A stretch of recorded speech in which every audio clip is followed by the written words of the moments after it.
నమస్కారం. ఈరోజు మనం ఒక అద్భుతమైన మాస్టర్పీస్ని డీకోడ్ చేయబోతున్నాం.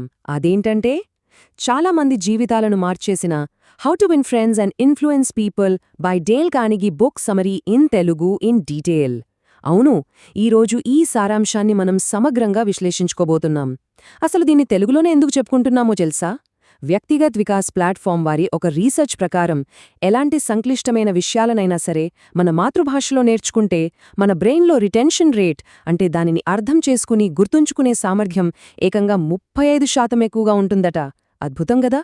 అందుకే ఈ అద్భుతమైన కాన్సెప్ట్స్ని మనమిప్పుడు తెలుగులో వివరంగా తెలుసుకుందాం. సరే, ఇక ఏమాత్రం ఆలస్యం చేయకుండా అసలు విషయంలోకి వెళ్ళిపోదాం. దాదాపు 280 పేజీలకు పైగా ఉన్న ఈ పుస్తకంలోని ముఖ్యమైన విషయాలను అర్థం చేసుకోడానికి మనం దీన్ని 6 స్పష్టమైన విభాగాలుగా చూద్దాం. అవేంటంటే: 1. 85% రహస్యం. 2. ప్రాథమిక మానవ సంబంధాల నియమాలు. 3. ఇతరుల మనసు గెలుచుకోవడానికి 6 మార్గాలు. 4. సహజంగా ప్రజలను ఆకట్టుకోవడం. 5. సమర్థవంతమైన నాయకత్వం. మరియు చివరగా 6. నిజమైన విజయం వర్సెస్ సంతోషం. మొదటి విభాగం 85% రహస్యం. అసలు టెక్నికల్ స్కిల్స్ కంటే పీపుల్ స్కిల్స్ ఎందుకు ముఖ్యమైనవి అన్నది ఇందులో చూద్దాం. నిజానికి ఈ పుస్తకం ఈనాటిది కాదు, ఎప్పుడో 1936లో పబ్లిష్ అయింది.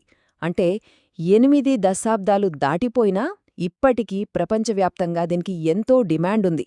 అంతేకాదు, తెలుగు కమ్యూనిటీ కోసం రివ్యూలు రాసే వ్యక్తిగత్ వికాస్ వారు కూడా తమ సమీక్షలో దీనికి 8కి 10 రేటింగ్ ఇచ్చారంటే అర్థం చేసుకోవచ్చు. ఈ పుస్తకంలోని సూత్రాలు పాతకాలానికే కాదు, మన ప్రస్తుత పరిస్థితులకు, ఆఫీసులకు, వ్యాపారాలకు కూడా ఎంత పర్ఫెక్ట్గా సరిపోతాయో. ఇక్కడ మనం గమనించాల్సిన అతి ముఖ్యమైన విషయమొకటుంది. మనం జీవితంలో సాధించే ఆర్థిక లేదా వృత్తిపరమైన విజయంలో మనకున్న డిగ్రీలు, టెక్నికల్ నాలెడ్జ్ పాత్ర కేవలం 15% మాత్రమేనట. అవును, మీరు విన్నది నిజమే.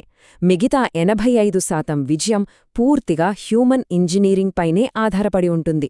అంటే మనుషులతో మనం ఎలా మెలుగుతున్నాం, ఇతరులతో కలిసి ఎలా పనిచేస్తున్నాం అనేదే మన విజయాన్ని డిసైడ్ చేస్తుంది.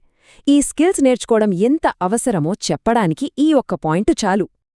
ఇప్పుడు రెండవ విభాగానికి వద్దాం. ప్రాథమిక మానవ సంబంధాల నియమాలు. అంటే ఘర్షణలకు సరైన విరుగుడు. ఇతరులతో వ్యవహరించేటప్పుడు మనం పాటించాల్సిన బేసిక్ రూల్స్ ఇవి. సాధారణంగా కోపం రాగానే ఎదుటివారి తప్పులను విమర్శించడం మనకు తెలిసిన పనే. కానీ డేల్ కార్నెగీ మాటల్లో చెప్పాలంటే విమర్శ అనేది ఒక హోమింగ్ పీజియన్ లేవా పెంపుడు పావురం లాంటిది. అది ఎక్కడికి వెళ్ళినా సరే ఎప్పుడూ తిరిగి పంపిన వారి దగ్గరికే వస్తుంది. ఒకరిని మనం విమర్శించినప్పుడు వాళ్లు వెంటనే ఆత్మరక్షణలో పడిపోయి తమని తాము సమర్థించుకోవడానికి ప్రయత్నిస్తారు. జైల్లో ఉండే కరుడుగట్టిన నేరస్తులు కూడా తమది తప్పుకాదని వాదిస్తారట. అలాంటప్పుడు సామాన్యులను విమర్శిస్తే అది వారి అహాన్ని దెబ్బతీసి ద్వేషాన్ని మాత్రమే పెంచుతుంది తప్ప ఏమాత్రం లాభం ఉండదు. విమర్శకు బదులుగా ఎలా వ్యవహరించాలో చెప్పడానికి ప్రముఖ టెస్ట్ పైలట్ బాబ్ హూవర్ జీవితంలో జరిగిన ఒక అద్భుతమైన సంఘటన చూద్దాం. ఒకసారి ఆయన గాలిలో ఉండగా విమానం ఇంజిన్ ఫెయిల్ అయింది. ఎంతో కష్టపడి ప్రాణాలతో సురక్షితంగా కిందకు దిగాడు. దానికి కారణం ఒక మెకానిక్ ఇంధనం విషయంలో చేసిన ఒక చిన్న తప్పు. కాని హూవర్ ఆ మెకానిక్ని పల్లెత్తి మాట అనలేదు, కోపగించుకోలేదు. పైగా మరుసటి రోజు తన విమానాన్ని మళ్లీ సర్వీస్ చేయమని అతనికే అప్పగించాడు. చూడండి, తప్పు చేసినప్పుడు నిందించకుండా వారిని అర్థం చేసుకున్నప్పుడే నిజమైన గొప్పతనం బయటపడుతుంది కదా. ఇక్కడ ఇంకో ఆసక్తికరమైన పాయింట్ చూడండి. ముఖస్తుతికి నిజమైన ప్రశంసకి మధ్య చాలా చిన్న తేడా ఉంది. సిగ్మండ్ ఫ్రాయిడ్ చెప్పినట్లు ప్రతి మనిషిలోనూ తాను గొప్పగా గుర్తింపు పొందాలి అనే కోరిక చాలా బలంగా ఉంటుంది. ఆ కోరికను మనం గుర్తించాలి. కాని అది స్వార్థంతో కూడిన ముఖస్తుతిలాగా నోటి నుండి కాకుండా హృదయం నుండి వచ్చే నిజమైన ప్రశంస అయ్యుండాలి. అమెరికాకి చెందిన గొప్ప వ్యాపారవేత్త చార్ల్స్ ష్వాబ్ తన అద్భుతమైన విజయానికి కారణమేంటో తెలుసా? తన టీంని మనస్ఫూర్తిగా ప్రశంసించి వారిని ప్రోత్సహించడమే అని ఆయన బలంగా నమ్మేవాడు. ముచ్చటగా మూడవ విభాగం ఇతరుల మనస్సు గెలుచుకోవడానికి 6 మార్గాలు. అంటే ఇతరుల పట్ల నిజమైన ఆసక్తిని చూపించడమన్నమాట. ఇది ఎలాగో చూద్దాం. ఒకసారి ఆలోచించండి, పెంపుడు కుక్కలను చూసిన వెంటనే మనం ఎందుకు అంతగా అట్రాక్ట్ అవుతాం? ఎందుకంటే అవి మన దగ్గర ఏమీ డిమాండ్ చేయవు, కేవలం స్వచ్ఛమైన నిస్వార్థమైన ఆసక్తిని చూపిస్తాయి. మనం కూడా ఎదుటివారి పట్ల అలాంటి నిజమైన ఆసక్తిని చూపిస్తే చాలు. 2 సంవత్సరాల్లో సాధించలేని గొప్ప స్నేహితులను కేవలం 2 నెలల్లోనే సంపాదించవచ్చు అని ఈ ఉదాహరణ మనకు స్పష్టం చేస్తుంది. ఒక వ్యక్తిత్వాన్నే మార్చేసే ఆ 6 అద్భుతమైన సూత్రాలు ఏంటంటే: 1. ఎల్లప్పుడూ హృదయపూర్వక చిరునవ్వుతో పలకరించడం. 2. వారి పేరును గుర్తుపెట్టుకొని పిలవడం. ఎందుకంటే ఎవరికైనా సరే ప్రపంచంలో అత్యంత మధురమైన పదం వారి పేరే. 3. వారు చెప్పేది శ్రద్ధగా వినడం. 4.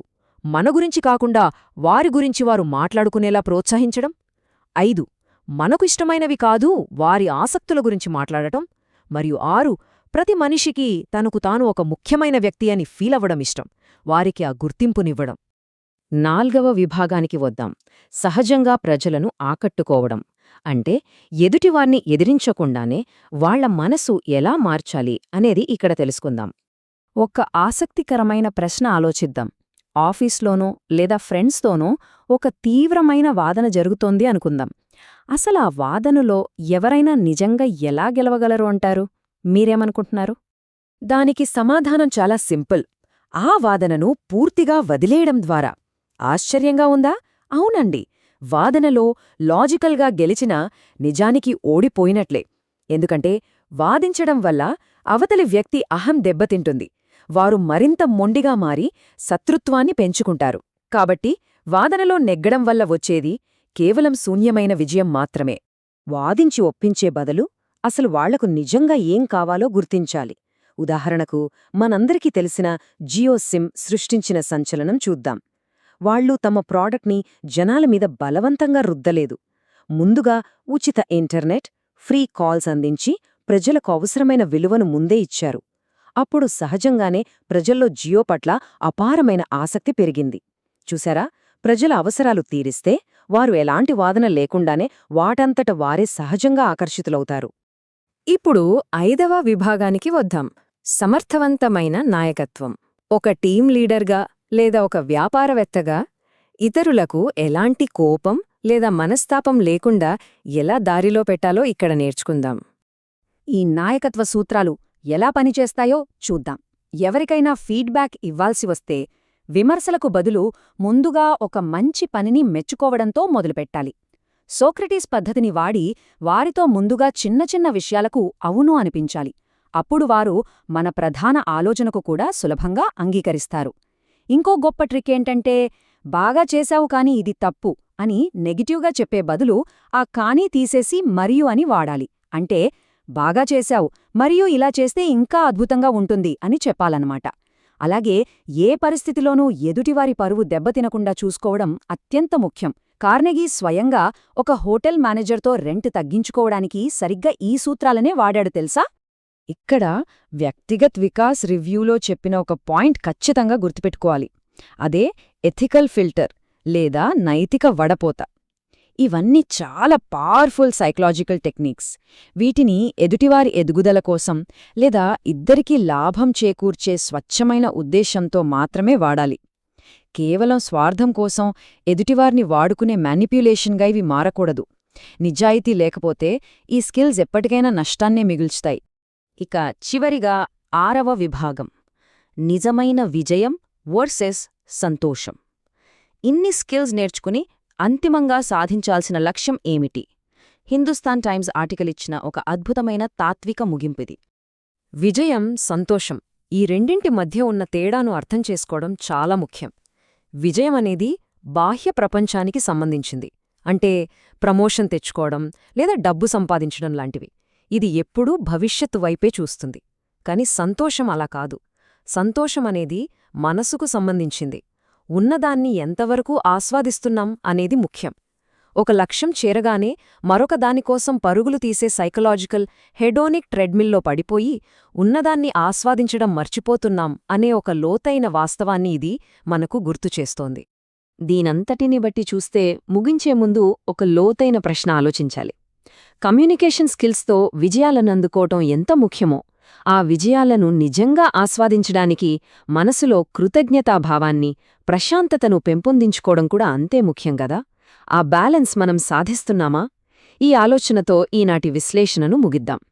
డేల్ కార్నెగీ అందించిన ఈ అద్భుతమైన సూత్రాలను నిత్యజీవితంలో అన్వయించుకుంటే ఖచ్చితంగా అద్భుతాలు సృష్టించవచ్చు. మళ్ళీ కలుద్దాం.